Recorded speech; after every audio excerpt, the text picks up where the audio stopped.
Matt Miguez has plenty on his mind, and he's ready to share it with the world. It's time to hear the Miguez Mindset.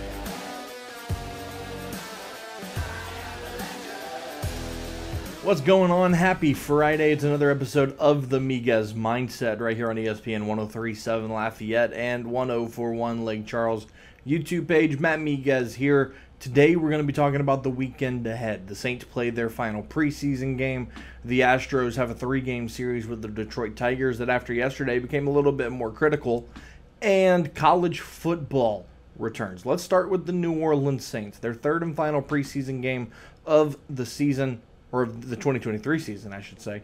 They will host the Houston Texans at 7 o'clock Sunday night inside the Caesars Superdome. A lot of speculation as to whether or not the starters will play and how much they will play. Look, you didn't see much from the starters in the second preseason game. Derek Carr did not play at all. I have a feeling that he will play on Sunday. How much, we don't know. But I do expect to see Derek Carr take the first offensive possession with the New Orleans Saints on Sunday night in New Orleans. Another guy to look out for, Ellis Merriweather, is the running back. He's had a great preseason so far, a strong camp as well. He's a strong candidate to make the roster. Last chance to really cement that and drive that home. What does he do with that this weekend?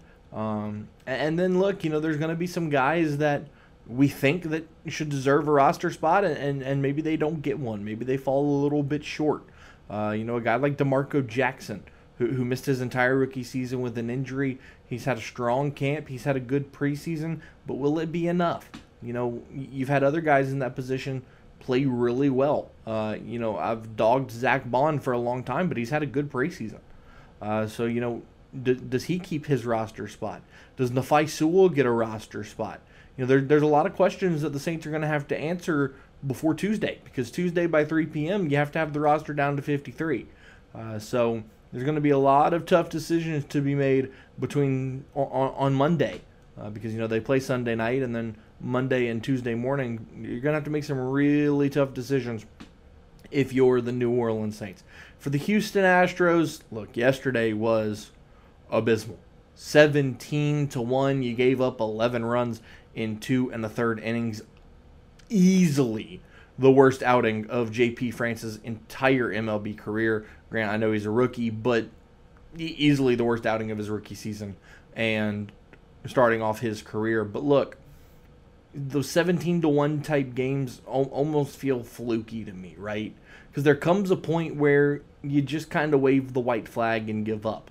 I mean, look, when you went to Brandon Bielak in the third inning, the commentators were talking about how many innings can Brandon Bielak give you? Can he give you 5 innings?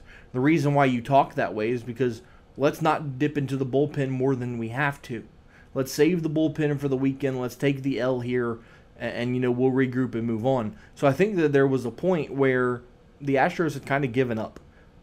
So I'm very interested to see, very similar to what LSU did in the College World Series when they lost 24-4 against Florida. They waved the white flag at a certain point, and they said, okay, we'll regroup and play for tomorrow.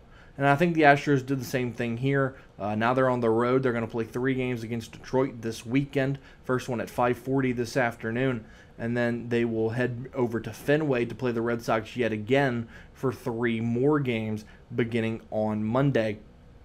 Look, I think that this is a critical stretch for the Astros right now. They're closing in on the Rangers. They had it to a half game. I want to say now it's up to a game and a half.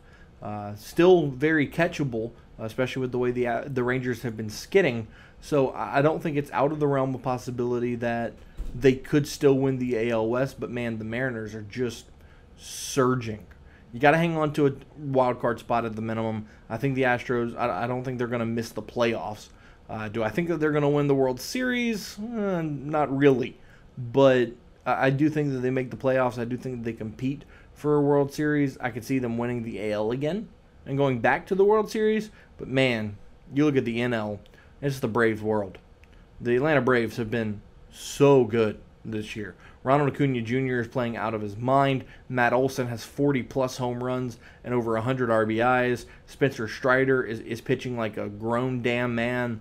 I mean, that team is clicking on all cylinders. So it's going to be really tough to beat out the Atlanta Braves this season. But I think the Astros could get a run here and make some things interesting, but I'm not going to predict them to win the World Series here in 2023. And then college football getting underway this weekend. 2 games on Saturday. Notre Dame and Navy will play from Ireland, and then USC and San Jose State will play tomorrow night, to kind of wrap up the opening weekend, week 0, as some people like to call it. Look, I think that the Notre Dame Navy game is going to be cool with it being in Ireland.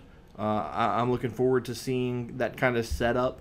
Obviously, anytime you get to turn a soccer stadium into an American football stadium, it's kind of cool. And the history behind Notre Dame being in Ireland is going to be really interesting to see. So I'm looking forward to that. And then look, the San Jose State USC game, that is not going to be close. USC is a 31-point favorite in that one. This is going to be an opportunity to watch Caleb Williams and see, okay, Caleb Williams had a great year last year, won the Heisman, yada, yada, yada. But what do the Trojans look like this year?